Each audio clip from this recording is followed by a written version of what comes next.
Okay, good afternoon. Well, no, good evening. Good evening, good evening, good evening.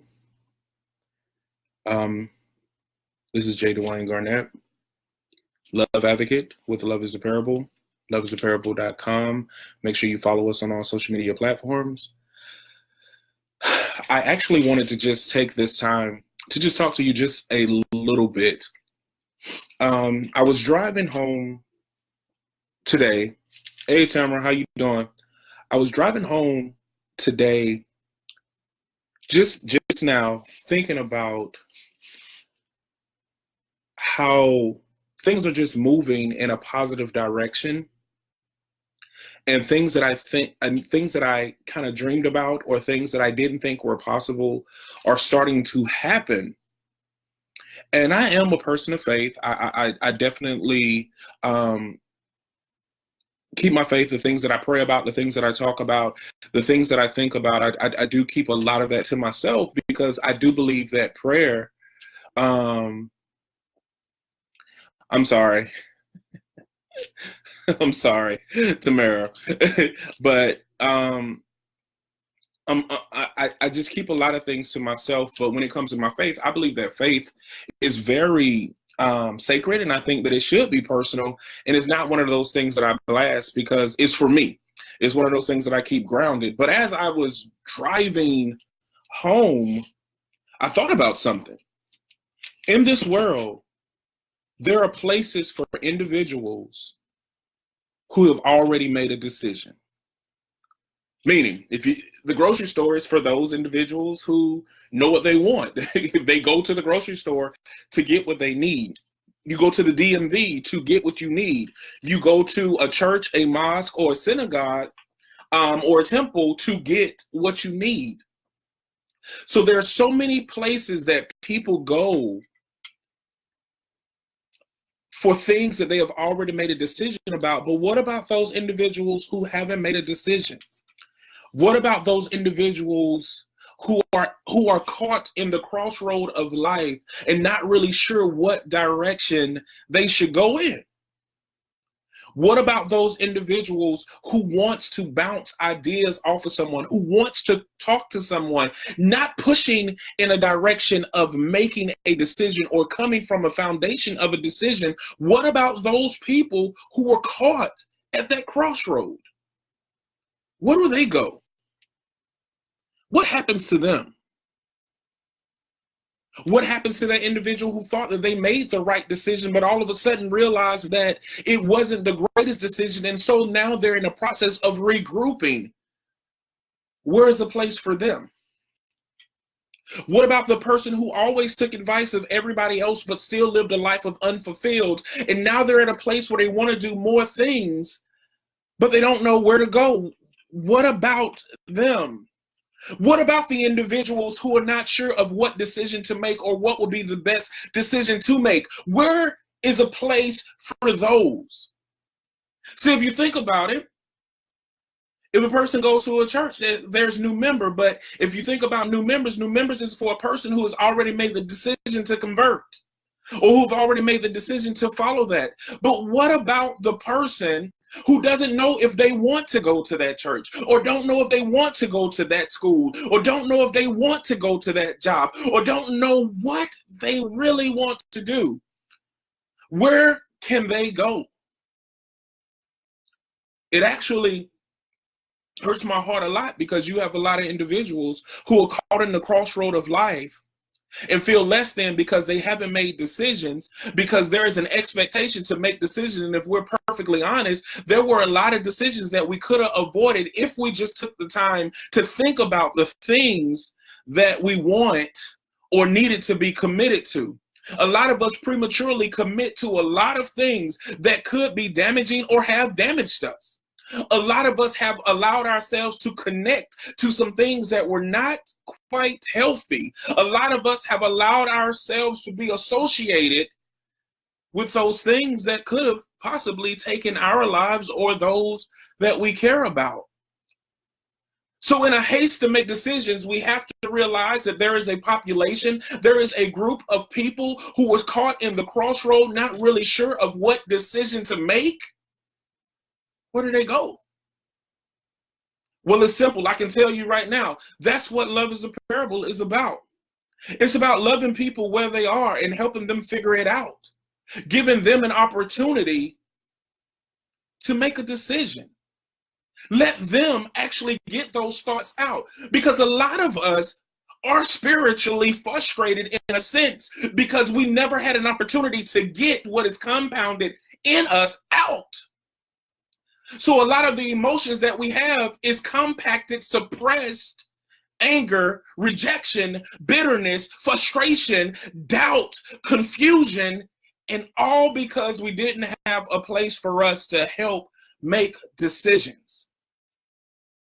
I understand it's very important to make sound decisions. It's very important to make strategic decisions. It's very important to make decisions that will work out for your greater good.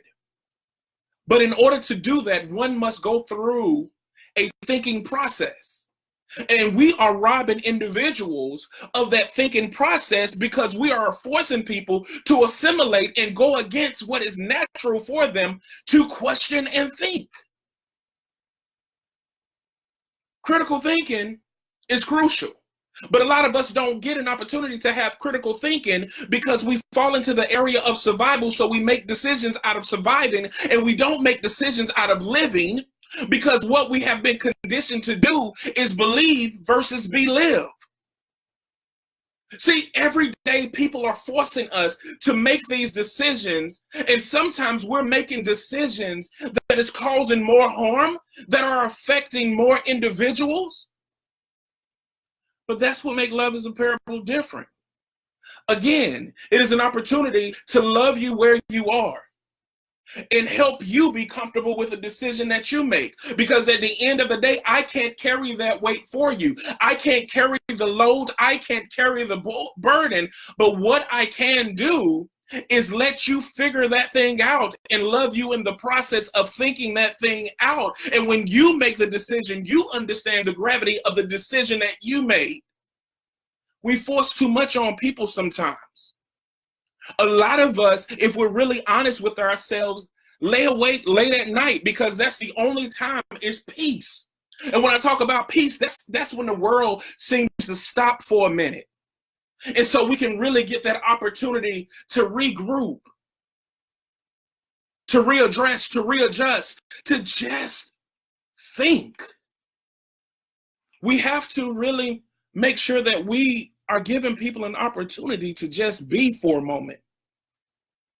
I understand that motivation is important. I understand that inspiration is important. I understand that some of us are coaches and we want the best out of every individual. But I can tell you the worst thing that a person can do is make a decision just to either shut somebody up or just because somebody else thought it was the best thing. But I can tell you something that's even greater.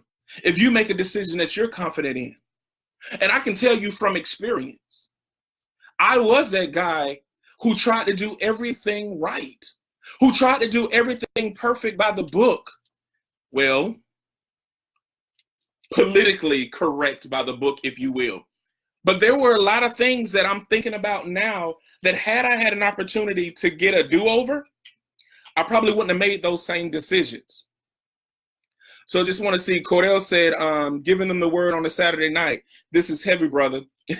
It's heavy on me, bro. I'm really not trying to be deep or anything. I just wanted an opportunity to talk to those who are at a place of decisions and letting them know that it's perfectly normal and we're not forcing them.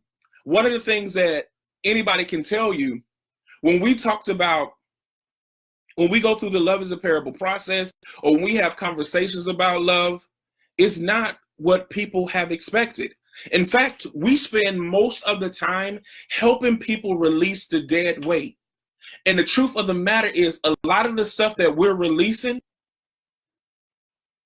is stuff that we didn't want to begin with. And it was actually, a lot of the stuff was things that people have given us, and we felt like it was our burden to carry. We have been so conditioned to be oppressed and abused that we feel like self-maintenance is selfishness. We feel like perseverance is like some type of bad thing. We have been conditioned to abuse ourselves and look for abuse type relationships. And one of the major things that no one wants to address or no one wants to talk about is being forced to make a decision and you're not really sure if you're okay with that outcome. Natanya said, I made thus far because the Father's grace. Seriously. Because of what you're talking about. I experienced at 18. All that I want people to do is learn how to be free.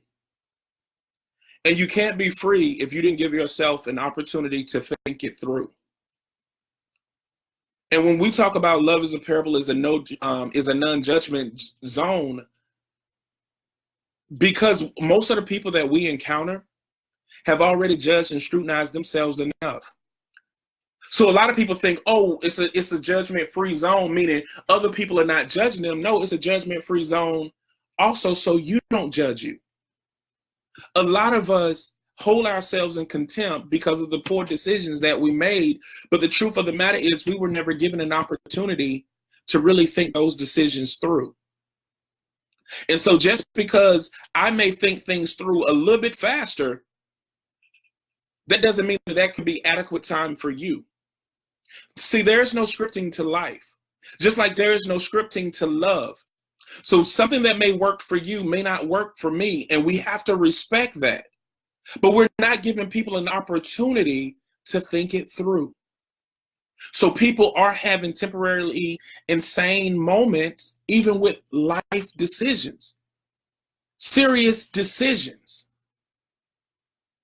So where does the thinker go? Where does that person go who is caught up in a moment of making decisions? Well, I want you to know you're not alone.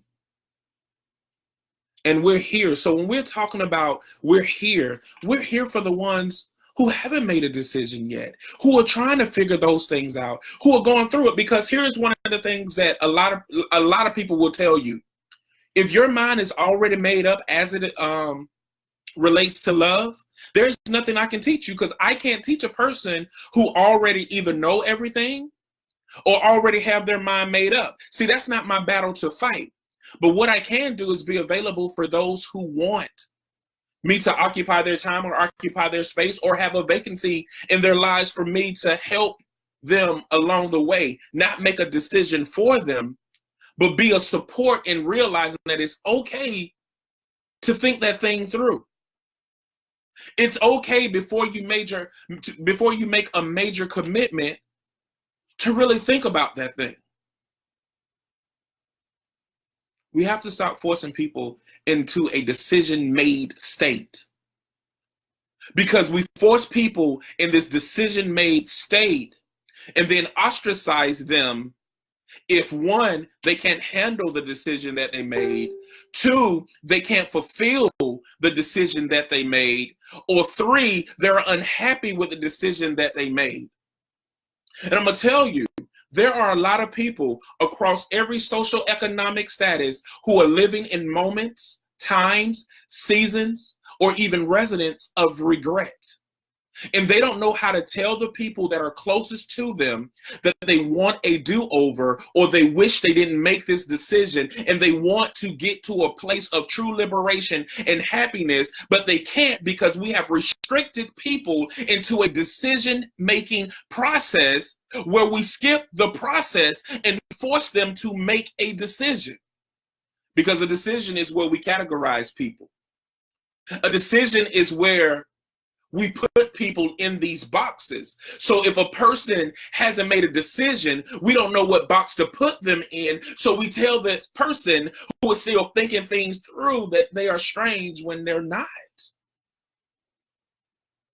We have to think about those who are at a place in their lives, at a crossroad in their lives, and it's okay to think things through, because life can be hard. Trust me, I know.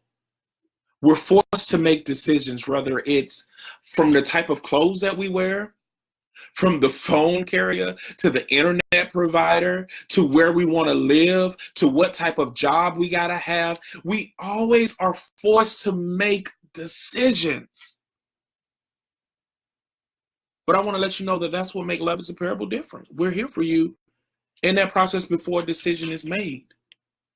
And we're going to love you and love on you as long as you need it.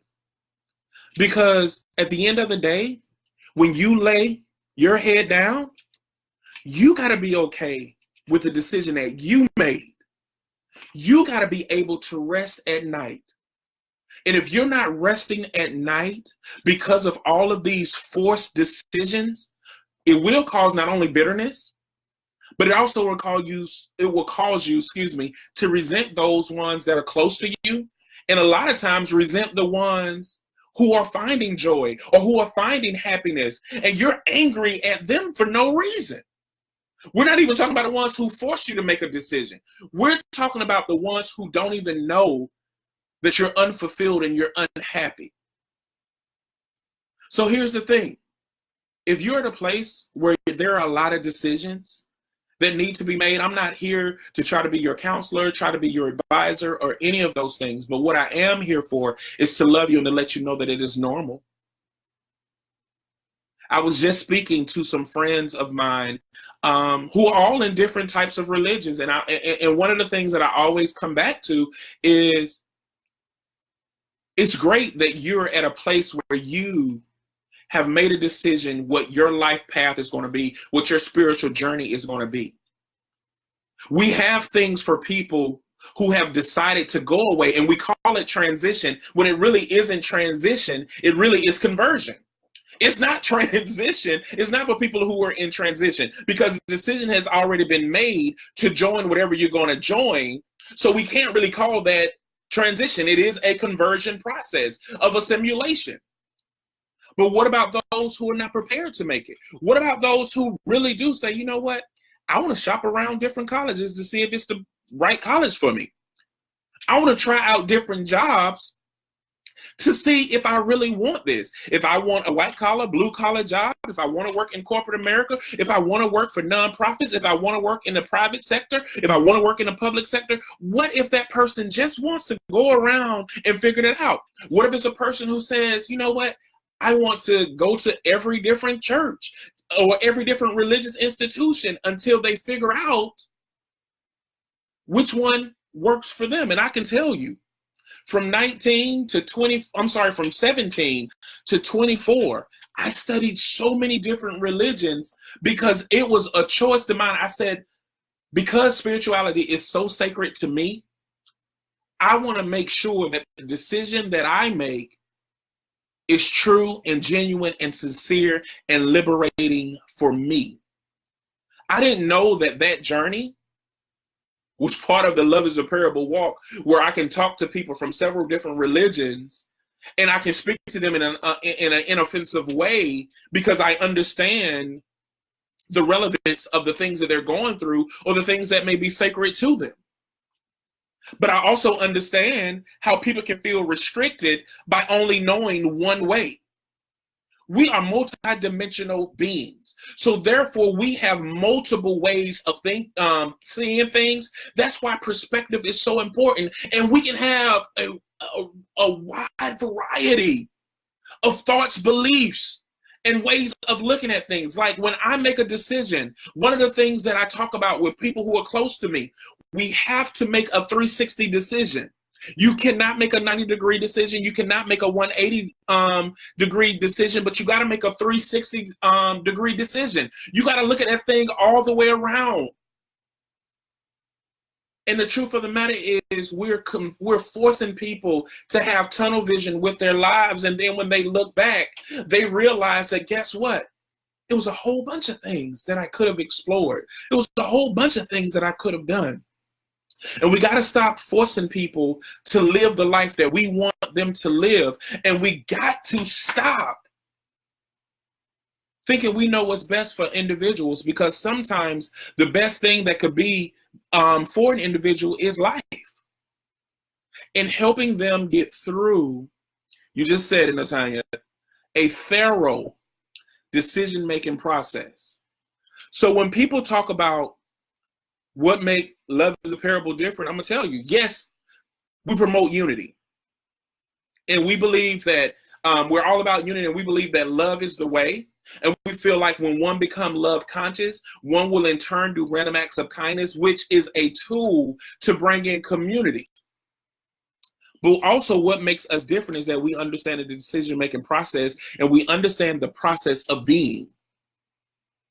And we want to love people where they are and allow them to be in a safe space, in a safe place, in a safe position.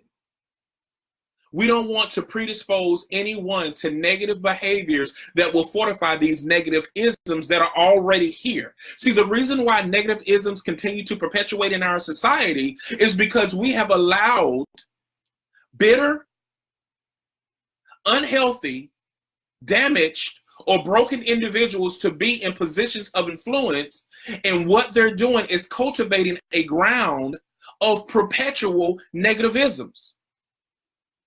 But we have to cut that off and allow people to breathe. We're not allowing people to breathe. We're forcing them to make too many decisions. And there is a place for a person who just wants to think things through. There is a place for an individual to say, you know what, I don't know. And let's talk about this. This has nothing to do with your educational background. Because like I said, there are several people in all socioeconomic statuses that are dealing with issues. When I say socioeconomic, that means we're talking about financial, we're talking about educational, we're talking about situational, we're talking about cultural, we're talking about from a societal standpoint. We have people from a wide spectrum that are at that same place, and we want them to know you don't have to be forced. Let the decision that you make be one that you are most proud of. Let the decision be one that you're most confident in. But most importantly, if you are at a crossroad in your life and you feel that no one around you understands, reach out. There's several ways that you could reach out. You can reach out to my inbox because it's always open. And there's so many people that'll tell you, I will get to you if I'm not up, because I'm usually up thinking. Because one of the things that I do that a lot of people don't know, I actually pray. I'm a prayer. I pray a lot, and I'm not going to take that back. But I pray for the decisions that I make. I pray about the people, and I pray for the people that I'm close to. Even the posts that people make on social media, when I know that they're really reaching out, I pray for them. So a lot of times when I'm up thinking about how can I be a better servant to these individuals who need it. Because I know how it feels to hurt. I know how it feels to be misunderstood. I know how it feels to feel lost. But the difference from my loss and the difference from my feelings that were negative and my feelings that were hurtful is that I felt that I was alone because I was alone. But there's a difference. You're not alone because you have me. And I know that there's several other people that you do have, because there's several people that are connected to Love is a Parable. So I know that there's several people, and that's what makes your experience different. And see, what has happened is we have been conditioned. We have been conditioned to believe that we are alone. We have been conditioned to scrutinize those things that are genuine. So anytime a person comes to us that is sincere, we reject it because we have been so conditioned to people taking advantage of us or misusing us or abusing us or mistreating us. And so we don't know how to respond when a person says, no, I'm here for you and I'm gonna love you regardless. Well, I'm gonna tell you, it's okay to go through that process because I understand it. It was hard for me to allow people in too, but I'll be here still when you get ready. And I'm not going to force you to make a decision of saying you need to jump into this thing now, because that's not what we are about. That's not what Love is a Parable is about. It's not. And anybody that will tell you who's connected, and when they're ready to tell you, some people have disclosed some amazing things to me. And I don't look at them any differently. I I can't, because I'm an intentional lover and I'm love conscious. And see, I will allow love. See, that's a decision that I made. I'll allow love to be my decision maker. I allow love to be my barometer. I allow love to take me that place. So the thing is, tonight, this message is for who it's for. And it's a lot of us who are at a crossroads in life where we don't know what decision to make. And I'm just saying, listen, don't force it. Take a minute to breathe in. Take a minute to think about that thing. Take a minute to regroup. Take a minute to reevaluate. Take your time to process. Decision making is a process. See, when we hear cliche words like breakthrough, we think, oh, a decision is going to bust right through. No, there's a flow to everything. Allow yourself to go through the process of embracing the journey, embracing those things. One of the things I'm telling you, this is a Love is a Parable nugget. We teach people how to own the moment, is what we call it. Where how you're feeling, think about that. Like, why am I feeling this way? What emotions are running through me? What thoughts run through my mind? What imagery am I seeing when I'm at this place? Because all of those things are instrumental, because if you don't acknowledge those things and you continue to suppress them, there is a difference between suppression and compression. If you continue to compress those things, it will explode. And so I don't want you to be at a place where you lose control, because when you fully lose control, it's hard to regroup. I just want you to know that you're not alone. I feel like it was important when I was writing. I'm so grateful for the move and way things are happening with Love is a Parable, because when I look back over my life, I am one of them to be the first to tell you, I'm not worthy of the great things that are happening to me, because I know some of the bad things that I have done. But because I was afforded an opportunity to be your love advocate, I'm not going to mess this up. That's the decision that I made. This is my chance to get it right, and my chance to think about life's journeys and think about what we're going through, and realize that there are several people who are at a crossroad, and it's okay to be at a place of making a decision, and you don't have to. Hear me. Don't force the decision, no matter what it is, because some people say, oh, this is serious. Nothing is more serious than losing yourself. And when I say losing yourself, is when you make decision after decision where you don't even recognize your person that you are. When I say your person, you don't even recognize who you are or even like that person. That's how serious it is to not evade the decision-making process. So that's all that I had tonight. I hope that anyone who hears this message, I hope that you're in a good place. If you need anything, don't hesitate to reach out to me, and I mean that with all sincerity. If you don't want to do it on Facebook, if you know somebody who may be going through and they prefer not Facebook, we have confidential ways to reach out to us, even at loveisaparable.com. All right? You guys have a wonderful night, and remember that Jay love you, and you're awesome, and you're incredible, and remember to shine bright. Good night.